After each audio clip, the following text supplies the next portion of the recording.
Guys அடிச்சு பிடிச்சி பார்த்தீங்கன்னா இப்போ கோயம்புத்தூரில் நம்ம ஒரு வழியாக ஈஷாவுக்கு வந்துட்டோம். இப்போ தாங்க வந்தோம், கிட்டத்தட்ட ஒரு 12 மணி ஆகுது. மொத்தம் அதெல்லாம் இறங்கி இப்போ தான் வந்து சேர்ந்தோம். நேராக கிட்டே போய் வியூ பாயிண்ட்டை பார்த்துட்டு அப்புறமா நம்ம கிளம்ப வேண்டியது தான். என்ன ஒரே ஒரு டிஸ்அட்வான்டேஜ்னால் சார்ஜர் எதுலையுமே இல்லை, எந்த பவர் பேங்க்லேயுமே இல்லை. அப்படியே கிளம்ப வேண்டியது தான். போயிட்டு சின்னதாக கொஞ்சோண்டு ஃபோட்டோஸ் வரைக்கும் எடுத்துகிட்டு அப்படியே கிளம்பலான்னு தான் இருக்கும். சரி இருங்க கைஸ், நான் கிட்டே போய்ட்டு உங்களுக்கு விளாக் கண்டினியூ பண்ணுறேன்.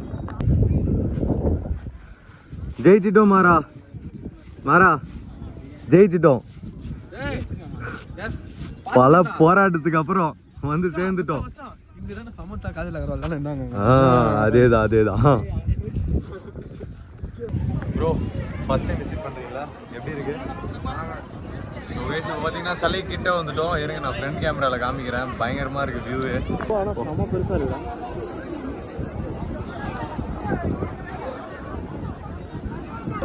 கிட்ட இருந்து பார்க்கறதுக்கு வேற லெவலில் இருக்குது. கீழே பார்த்தீங்கன்னா அங்கே தியானம்லாம் பண்ணிட்டு இருக்காங்க போல்.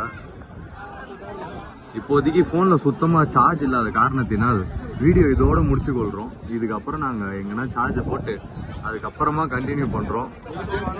ஆமாம், எடுப்போமான்னு தெரியாது. அதுக்கப்புறம் நான் எங்கேருந்து கண்டினியூ பண்ணுறேனோ அதுதான் வீடியோ. ஆனால் இடத்துக்கு இப்போ தான் ஃபஸ்ட் டைம் வந்திருக்கோம். நம்ம கேங்கில் பார்த்தீங்கன்னா ஒரு 2 பேர் வரைக்கும் ஆல்ரெடி வந்திருக்காங்க. நாங்கள் எல்லாருமே இப்போ தான் ஃபஸ்ட் டைமு. சீரியஸாக வேறு லெவலில் இருக்குது பிளேஸு. சரி ஓகே கேஸ், நெக்ஸ்ட் வீடியோ நான் கண்டினியூ பண்ணுறேன். நான் சுத்தமாக சார்ஜ் இல்லை. பாய், டாடா, பாய்.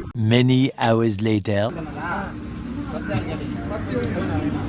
ஸோ கைஸ் இப்போ பார்த்தீங்கன்னா இந்த கடையில் தான் இவ்வளோ நேரம் ஃபோனை சார்ஜ் போட்டு ஏற்றிட்டோம். நைட்டு டிஃபன் டைமே ஆயிடுச்சுங்க. கிட்டத்தட்ட மணி 9 ஆகுது. இப்போ தான் சாப்பிட்றதுக்கு உட்காந்தோம். நாங்கள் எல்லோரும் சாப்பிட்டோம். இங்கே 2 பேர் ஆஃப் பாயிலுக்கு வரைக்கும் வெயிட் பண்ணிட்டு இருந்தாங்க. ஆம்லேட் ஆஃப் பாயில் நம்ம சாப்பிட்டதா? இங்கே தான் ஒருத்த பாருங்களேன், தவா பக்கத்துலேயே நின்றுட்டு இருக்கான். மச்சான் பெருசாக இருக்குடா உனக்கு மட்டும்.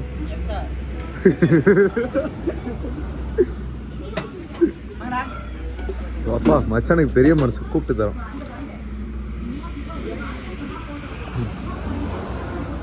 தாடா மச்சான், வாயில போட்டு ஊது பார்க்கலாம் புகை வருதான்ட்டு. வாயில போட்டு ஊதுடா, அவன் ஊதுடா அழகா பாருங்களேன். இல்லை மச்சான், நீ போட்டு ஊது.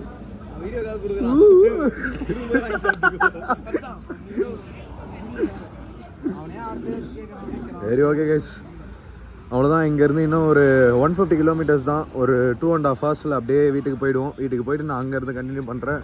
இந்த ஹோட்டலில் தான் பார்த்தீங்கன்னா இன்றைக்கி நைட்டு நம்ம டின்னரே முடித்தோம். என்னடா என்னாச்சு? அடா பாவி, டே இங்கே எனக்கு கொஞ்சம் எவ்வளோ நிறைய தரம் பாருங்க. சரி ஓகே கைஸ், முடிச்சுட்டு 2.5 ஹவர்ஸ் கழிச்சு அதுக்குள்ளே இருக்கிற சார்ஜிங்னா கொஞ்சம் ஏற்றிடுறேன். இந்த கடையில் ஒரு 10 நிமிஷம் டைம் ஸ்பெண்ட் பண்ணி ஏற்றிட்டு நான் வீட்டுக்கு போய்ட்டு உங்களுக்கு கண்டினியூ பண்ணுறேன் கைஸ். பாய்.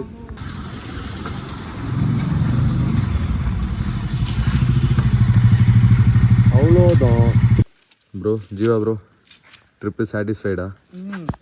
ஃபுல்ஃபில்டா? நல்லா போச்ச ட்ரிப்பு? ஸோ கைஸ் பார்த்தீங்கன்னா ஒரு 1 மணிக்கு வந்து முடிச்சிட்டோம் வீட்டுக்கு எல்லாரும். என்ன ப்ரோ? ப்ரோ நீ சொல்லு ப்ரோ, ட்ரிப்பு சாட்டிஸ்ஃபைடா? 100%? 100% இல்லையா? ஏன் ப்ரோ அப்படின்னு சும்மா என்ன ப்ரோ நீ? ஸோ கைஸ் ஒரு வழியாக வீட்டுக்கு வந்து சேர்ந்துட்டோம். எங்கெங்கே போனோம், என்னென்ன பண்ணோம், இப்போ தான் எல்லாத்தையுமே வந்து பிரிச்சுட்டு இருக்காங்க. ட்ரெஸ்லாம் அவன் வந்து எல்லார் பேக்லேயும் மிக்ஸ் ஆகிட்டு இருக்கிறதுனால. சரி ஓகே கேஸ், நான் மறுபடியும் உங்களுக்கு வந்து எங்கெங்கே போனோம் அப்படின்றத வந்து நான் இன்னொரு வீடியோவில் அப்படியே கண்டினியூ பண்ணி இதில் ஆட் பண்ணிக்கிறேன். அதில் பார்த்து தெரிஞ்சுக்கோங்க. இப்போதைக்கு நைட்டுக்கு வீட்டுக்கு வந்தாச்சு. எல்லாரும் அவன் ட்ரெஸ்ஸு பேக் பண்ணிவிட்டு அவன் வீட்டுக்கு போக போகிறோம். நைட் ஆல்மோஸ்ட் 1 மணி ஆயிடுச்சு. இப்போ வீட்டுக்கு வர்றதுக்கு 12க்குலாம் வந்துடலான்னு பிளானை போட்டோம். கொஞ்சம் சிக்கலாயிடுச்சு, பார்த்துக்கலாம். ஃபோனே இப்போ தான் சார்ஜ் போட்டு வீடியோ எடுத்துகிட்டு இருக்கேன் நான். சரி ஓகே கேஸ், சரிங்க, நான் வீடியோவில் கண்டினியூ பண்ணுறேன் உங்களுக்கு. Flashback.